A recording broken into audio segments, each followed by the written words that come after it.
Vamos a Gênesis 19.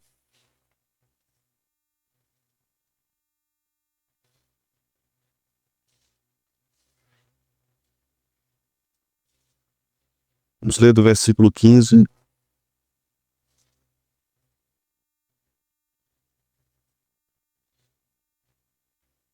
até o versículo de número 29.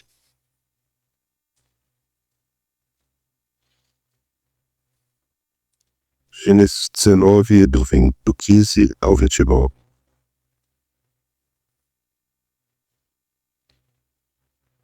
Ao amanhecer, apertaram os anjos com Ló, dizendo: levanta-te, toma tua mulher e tuas 2 filhas, que aqui se encontram, para que não pereças no castigo da cidade.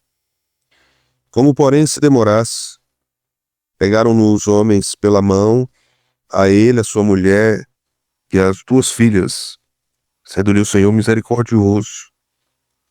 E o tiraram e o puseram fora da cidade. Havendo-os levado fora, disse um deles: livra-te e salva a tua vida. Não olhes para trás, nem pares em toda a campina. Foge para o monte, para que não pereças.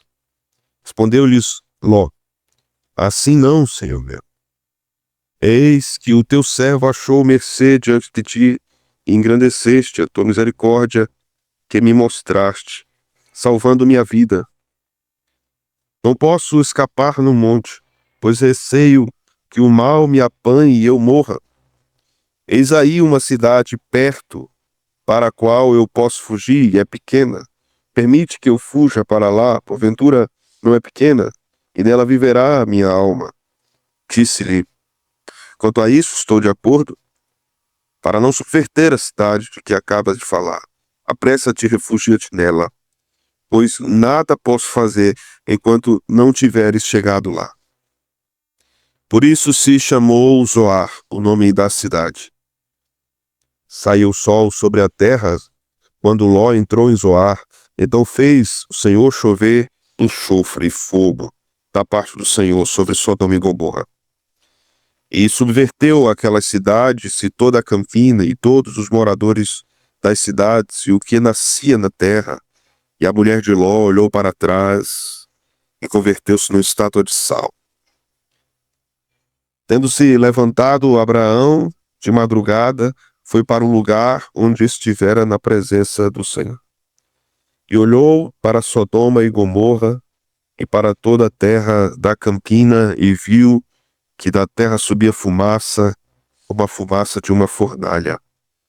Ao tempo que destruía as cidades da campina, lembrou-se Deus de Abraão e tirou a Ló do meio das ruínas, quando subverteu as cidades que Ló habitara. Amém. Senhor, esta é a tua palavra santa e poderosa para nos instruir, nos edificar, nos conduzir à tua vontade perfeita. Nos ensina mais uma vez aqui sobre tua graça, sobre teu amor, sobre tua misericórdia, sobre tua compaixão, sobre tua longanimidade com o teu povo. Nos ensina sobre a importância da aliança, pacto, como o Senhor tem nos mostrado desde o início, há alguns anos, quando começamos a observar o texto de Gênesis. Que o Senhor nos edifique, nos fortaleça. Em nome de Jesus nós oramos. Amém. Podem sentar, irmãos.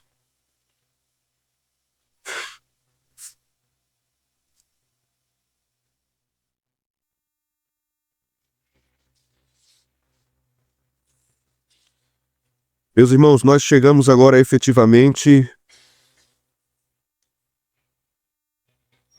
à parte que trata sobre a destruição de Sodoma e Gomorra. O último ponto que vimos, a última porção que vimos, foi concluída no versículo 14, quando Ló exortava seus genros a saírem com ele de Sodoma e eles achavam que ele estava brincando.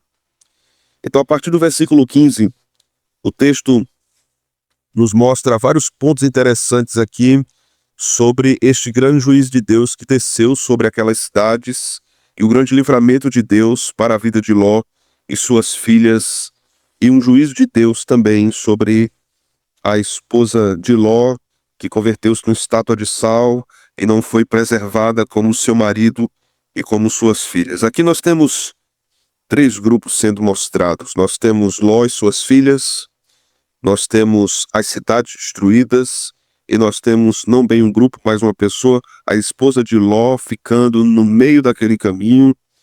E alguém já disse que a melhor definição para a esposa de Ló é o crente Raimundo, né? Um pé na igreja e outro no mundo. Não é bem por aí, ela não está bem com o pé na igreja, mas ela não vai com Ló, ela não recebe o livramento do Senhor. Nós vamos observar isso aqui. Antes de entrarmos no texto, que não é um texto difícil, não é um texto complexo, eu preciso lembrar os irmãos algumas coisas sobre o que está sendo posto aqui por Moisés. Primeiro, que Moisés está usando mais uma vez do recurso do paradigma, ou arquétipo, como nós vimos anteriormente em vários outros casos em Gênesis. O que é que eu quero dizer com isso? Aqui, mais uma vez, nós temos Deus tirando seu povo de um lugar, levando seu povo para outro lugar. Isso começa, ou esse modelo está, na verdade, em um caso inverso, no Éden, quando Deus expulsa Adão e Eva do jardim. Deus repele Adão e Eva de sua presença. Então, nós vamos observar a partir dali, a partir do homem perdido e caído, um processo estabelecido por Deus para trazer o homem de volta. Deus estabelece um caminho para trazer o homem de volta a ele mesmo. É isso que acontece, por exemplo, em toda a estrutura do Pentateuco, não apenas no livro de Gênesis, mas em todo o Pentateuco. Nós devemos nos lembrar, eu falei isso há alguns meses aqui nas quintas-feiras, que o livro de Levítico, por exemplo, é um bom exemplo para entendermos isso, é o centro da literatura mosaica, é o principal livro da literatura mosaica, embora Levítico seja daqueles textos que nós pulamos, né, transgredimos na nossa leitura anual das Escrituras, é um texto importantíssimo. Ele está exatamente no centro do Pentateuco. Nós temos 5 livros, nós temos Gênesis fazendo ponte com Levítico, Êxodo fazendo ponte com Levítico, Números fazendo ponte com Levítico, Deuteronômio fazendo ponte com Levítico, e Levítico ligando os outros 4 livros do Pentateuco. O que é que mostra o livro de Levítico? Exatamente a repetição desse paradigma de que Deus está abrindo um caminho e trazendo o seu povo para ele. Por isso que o centro do livro de Levítico está no capítulo 16, que é o dia da expiação, o dia do perdão, conhecido na tradição hebraica como Yom Kippur. Deus abre um caminho para ele. Essa é a grande mensagem de Moisés no livro do Pentateuco. Por isso que Jesus vai dizer em João 14,6, o quê? Lembram? Estão acordados? Eu sou o caminho. Isso. Eu sou o caminho. Não é por acaso que Jesus diz isso. Não é por acaso que Paulo diz que Jesus é mediador, que é exatamente esse caminho que leva o homem a Deus.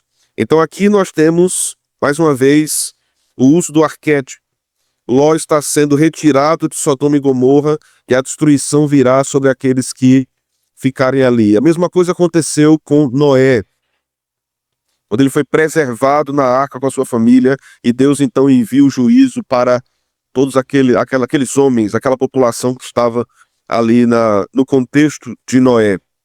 Nós vamos ver isso acontecendo recorrentemente nas Escrituras, por exemplo, quando Deus tira o seu povo de sua terra e envia o seu povo para o cativeiro babilônico.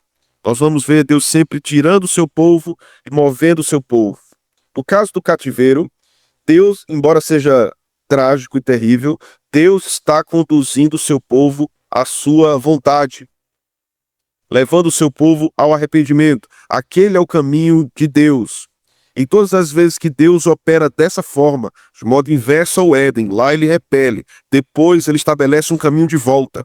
É ele quem traz. Então Deus é o que condena, expulsa o homem do Éden, e Deus é o que aproxima o homem dele. Essa é a narrativa das Escrituras. Então não há um meio pelo qual o homem seja autônomo e se direcione a Deus por sua própria vontade. É sempre Deus que o afasta por causa do seu pecado e é sempre Deus que o aproxima por causa da justiça própria do Senhor. E no Novo Testamento isso é estabelecido claramente em Jesus Cristo. Então, quando nós olhamos para o texto, vamos observar algumas questões interessantes no verso 15, que ao amanhecer apertaram os anjos com Ló. A ideia de apertar aqui é insistir. E eles disseram a Ló: levanta-te, toma tua mulher e as tuas duas filhas, que aqui se encontram, para que não pereças no castigo da cidade. Por que Ló estava sendo preservado por Deus do castigo de Sodoma, visto que ele mesmo foi se aproximando de Sodoma? Nós vamos perceber pela própria dinâmica do texto que a intenção de Ló, a intenção de sua família, sua esposa, a irem para Sodoma, era por causa dos prazeres de Sodoma e Gomorra. Era por causa do que aquelas cidades poderiam proporcionar. Permitam-me aqui um parênteses. Isso é interessante para nós refletirmos sobre o que a Bíblia diz sobre a teologia da cidade que a Bíblia estabelece. Quando nós observamos isso à luz das Escrituras, é muito interessante desde Caim, de como Deus se refere às cidades e como Deus instrui o seu povo por meio da palavra a observarmos as cidades. Inclusive, uma aplicação direta para nós sobre isso é observarmos atentamente para onde nós estamos indo, quanto moradores de uma cidade. O que nós estamos fazendo na cidade que nós moramos, ou para a cidade onde pretendemos ir, ou para onde enviamos os nossos filhos para estudarem, para morarem. Observemos atentamente que cidades como a que foi construída pelos descendentes de Caim, cidades ali em Sodoma e Gomorra, observemos o próprio caso da Torre de Babel, observemos todos os casos de urbanidade onde o povo estava e o pecado relacionado aqui. Observemos também cidades como Jerusalém, visita do Espírito Santo no dia de Pentecostes. Observemos cidades pecaminosas, dinâmicas como Cafarnaum, que Jesus foi pregar naquele lugar, Jesus foi divulgar o reino de Deus, salvar pecadores, conduzir homens desafortunados, inclusive culturalmente, intelectualmente, para serem seus discípulos. Veja como isso vai se relacionando nas cidades. A presença da igreja na cidade para santificá-la, do ponto de vista do testemunho, do ponto de vista da proclamação. Uma igreja é muito importante numa cidade. Há alguns anos, reverendo Sérgio Lira, pastor presbiteriano, foi pastor há muitos anos da igreja presbiteriana de Casa Caiada, Olinda, um dos mais importantes missiólogos brasileiros, escreveu um livro chamado Cidades do Interior. Acho que esse livro foi publicado pela editora do Betel brasileiro, que ele faz uma análise das principais cidades do interior, também de Caruaru, e vai mostrando a importância da igreja olhar para as cidades com esse olhar redentor, para divulgar ali a mensagem de Deus, e quando isso é feito, a realidade das cidades começa a ser transformada. No caso de Sodoma e Gomorra, nós temos uma medida que estava esgotada. Deus queria realmente destruir Sodoma e Gomorra. Não havia ali 10 justos. A presença de Ló não transformou a cidade. E a intenção da presença de Ló na cidade também era um problema. Mas ainda assim Deus tinha misericórdia. O texto vai mostrar que Deus foi misericordioso com Ló. O texto vai mostrar que Deus foi longânimo com Ló. O texto vai mostrar que tudo isso aconteceu por causa de um motivo. Não era porque Ló era simplesmente a menina dos olhos de Deus. Não era porque Deus era apaixonado por Ló. Ló, é tão ruim, mas eu quero tão bem a ti, Ló. Há um motivo teológico superior a tudo isso. E o texto nos mostra isso, está no versículo 29. O versículo 29 é a chave que abre a porta para entendermos por que Deus preserva Ló. Observe. Ao tempo que destruía as cidades da Campina. O que é que diz agora? Lembrou-se Deus de Abraão, que é lembrar aqui. Significa lembrar, sabemos que Deus não esquece. Deus não pode esquecer. Os salmistas usam muito essa palavra, né? Lembra-te de mim, Senhor. Essa palavra é um sinônimo teológico de Deus inclinar o seu rosto. E Deus fazer o seu rosto resplandecer sobre o seu povo, como diz a bênção sacerdotal. Você se lembra o que diz a bênção sacerdotal? Ali é uma expressão da graça e misericórdia de Deus para o seu povo. Lembrar-se Deus de Abraão quando estava destruindo a cidade é Deus mantendo o pacto que fez com Abraão. Deus estava mantendo o pacto feito com Abraão. E Ló estava debaixo desse pacto. Porque Abraão aqui era uma espécie de mediador desse pacto. Era um sacerdote de Deus nesse pacto. E Ló estava nisso. Então o texto vai dizer, e tirou a Ló do meio das ruínas quando subverteu as cidades em que habitara. Deus tem estabelecido desde sempre um pacto para salvar o seu povo. Por isso que ele é fiel a ele mesmo, como diz Paulo, né? Ele não pode negar-se a si mesmo, ele é fiel. O maior motivo de Deus nos fazer bem é ele, não somos nós. Você entende isso? O maior motivo que Deus tem para cuidar de nós, nos preservar, é ele mesmo. Vá comigo ao Salmo 23.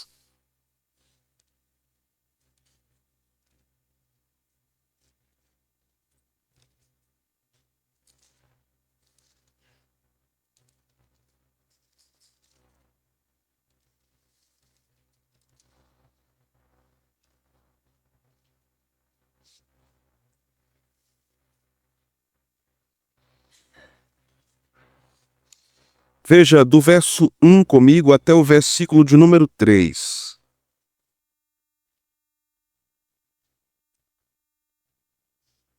Depois nós vamos ler o versículo 6. O Salmo diz: O Senhor é o meu pastor, nada me faltará. Ele me faz repousar em pastos verdejantes. Leva-me para junto às águas de descanso. Refrigera-me a alma. Guia-me pelas veredas da justiça, por amor do seu nome. Veja o verso 6. Bondade e misericórdia certamente me seguirão todos os dias da minha vida, e habitarei na casa do Senhor para todo sempre. A pergunta que fazemos ao versículo 6 é: por que bondade e misericórdia me seguirão todos os dias da minha vida? A resposta está no verso 3. Porque Deus ama o seu nome. Por isso a bondade e a misericórdia me seguirão todos os dias da minha vida. Você entende, cristão? O amor dele, o amor leal de Deus por você, não depende de você. Não depende do que você faz. Não depende da sua honestidade, da sua retidão, da sua sinceridade. Tudo isso é muito bom, né? E é consequência da nossa vida com ele. Mas não depende disso. Depende do amor que ele tem ao nome dele. Ele jurou por si mesmo que ele amaria, que conduziria você até o fim, por amor do seu nome. Por isso, ele nunca te abandonará. Voltemos a Gênesis. Verso 16. Como, porém, se demorasse... Veja o texto. Como, porém, se demorasse, pegaram-no os homens pela mão, a ele, a sua mulher e as suas filhas, sendo-lhe o Senhor, diz o que agora, irmãos? Misericordioso. Como é que você está no lugar e Deus está dizendo assim: eu vou destruir tudo isso aqui, vai tudo virar poeira. E você demora. Como demora para sair para vir para a igreja? E vai, esquece, e volta, e pega. Não, tem que pegar outra coisa. Não, esqueceu. Volta. Esqueceu de botar perfume, volta. Esqueceu de pegar a oferta, volta. Saiu de casa, aí esqueceu de fechar a porta. Será que eu fechei a porta? Volta. Será que eu apertei o botão que fecha o portão da garagem? Volta, volta, volta, volta, volta. E os anjos de Deus dizendo, meu amigo, varão, cuida. Cuida, meu irmão, cuida. Não, só um minutinho. Só um minutinho. Os anjos foram lá, pegaram todo mundo, bora. Vai arrastado. Vai arrastado. E Deus arrancou. Mesmo sabendo a vontade de Deus. Mesmo sabendo que Deus os conduz a um lugar melhor. Mesmo convencidos de que nós estamos errados. Muitas vezes nós somos morosos em abandonar o que Deus ordenou que abandonássemos. Somos vagarosos no cuidado. Lentos em deixarmos. Quando Deus está dizendo, deixe, saia, vá, abandone. Como é que vai ser se eu deixar?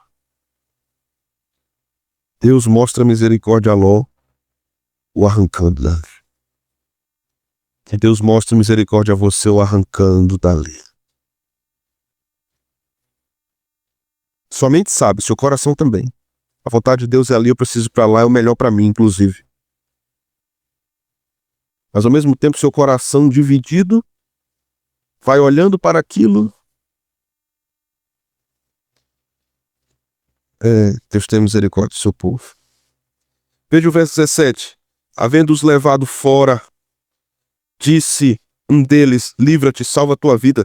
Não olhes para trás, nem pares em toda a campina. Foge para o monte, para que não pereças. Resposta de Ló, no verso 18. Assim não, senhor. Ah, não, senhor. Desse jeito não, senhor. E pra que esse vexame? Eu vou pra onde? Tem uma cidadezinha, não. Senhor, todo respeito. Se eu puder dar uma sugestão acerca do que o senhor vai fazer. Oh, Ló está dentro de nós, irmãos. Ló mora dentro de nós. A gente tem tanta sugestão para dar a Deus, né? E Deus é tão misericordioso que muitas vezes ele faz. Está bem. Certo. Quer ir pra zoar? Vá. Agora, pergunta. Ló tem alguma condição aqui de argumentar com Deus, irmão? Alguma coisa? Tem alguma condição? Veja o texto. Versículo 19. Eis que o teu servo achou mercê diante de ti. Ló apela para a graça de Deus. E engrandeceste a tua misericórdia que me mostraste, salvando-me a vida. Não posso escapar no monte, pois receio que o mal me apanhe e eu morra. Agora, como alguém está com medo de ficar no monte e estava demorando para sair da cidade? Veja a confusão na cabeça de um crente. Demorou para sair de lá, mas estava com medo de ficar no monte. Para onde eu for, aqui nós temos uma crise clássica e clara de um crente ansioso.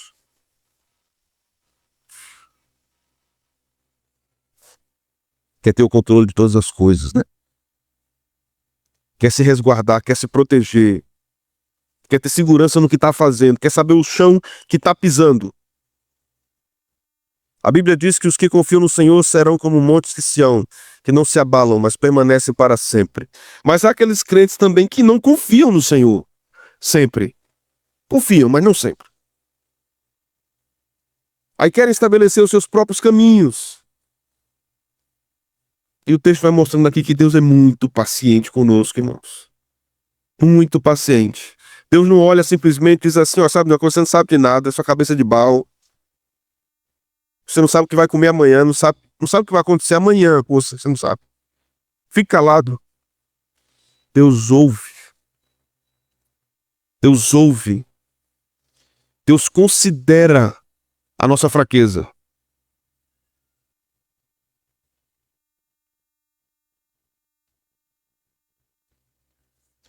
Verso 20. E eis aí uma cidade perto para a qual eu posso fugir, e é pequena. Permite que eu fuja para lá, e nela viverá a minha alma. Disse-lhe então os anjos, né? Então, em nome do Senhor: quanto a isso, estou de acordo para não subverter a cidade de que acabas de falar. Apressa-te, refugia-te nela, pois nada posso fazer enquanto não tiveres chegado lá. Por isso chamou Zoar o nome da cidade. E aí, a partir do versículo 23, nós temos a execução do juízo divino. Saiu o sol sobre a terra quando Ló entrou em Zoar. Então fez o Senhor chover enxofre e fogo da parte do Senhor sobre Sodoma e Gomorra. Subverteu aquelas cidades e toda a campina. Lembra que essa campina foi o que chamou a atenção de Ló para escolher as bandas de Sodoma e Gomorra.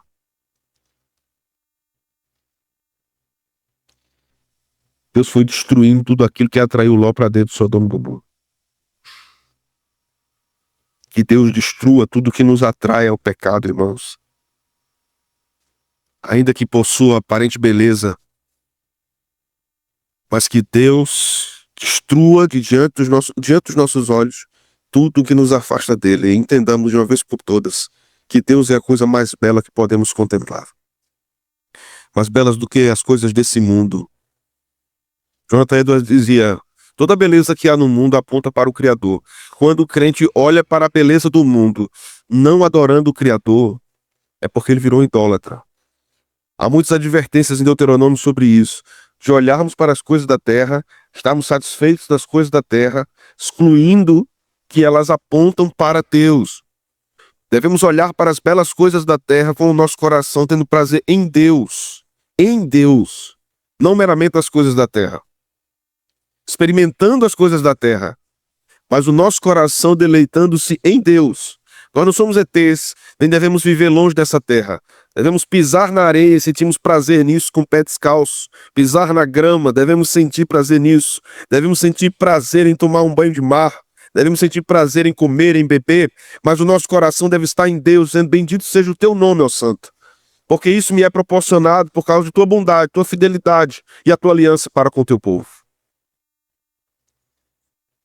Versículo 26, então, diz que a mulher de Ló olhou para trás e converteu-se numa estátua de sal. Deus não foi muito duro, não. Somente a mulher olhar para trás. Foi uma olhadinha, umas piadinhas.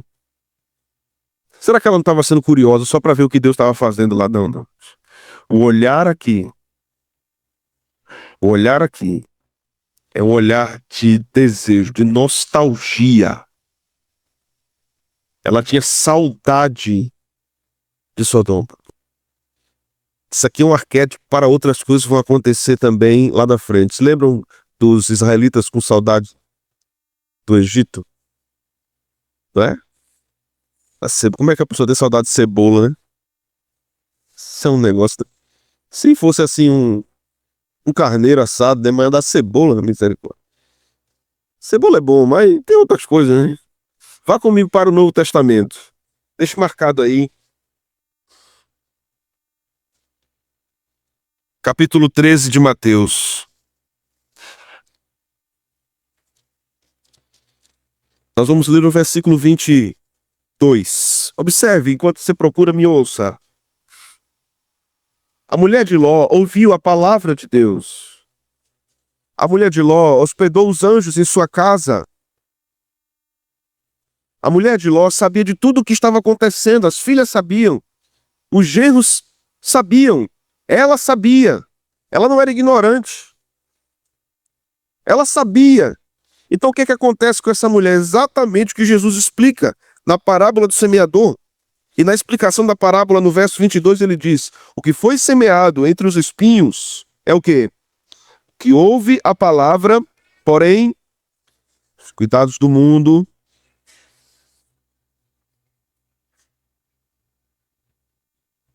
interessante, né? Isso aqui sufocou o coração das coisas de Ló. Ela disse: era aquilo que eu queria. Seguir a Cristo é abandonar muitas coisas. Seguir a vontade do Senhor é deixar muitas coisas prazerosas nesse mundo. Inclusive abandonar certas realizações desse mundo. Nem sempre, mas muitas vezes pode acontecer. Ela queria aquela vida, não a vida que Deus estava dando. Por isso, ela foi julgada, virando uma estátua de sal. Versículo 27. Tendo se levantado Abraão de madrugada, foi para o lugar onde estivera na presença do Senhor. E este homem de Deus estava a todo tempo pensando no que estava acontecendo em Sodoma e Gomorra. Sua mente não estava ocupada com outra coisa. E diz o texto no verso 28. E olhou para Sodoma e Gomorra e para toda a terra da campina e viu que da terra subia fumaça, uma fumaça de uma fornalha.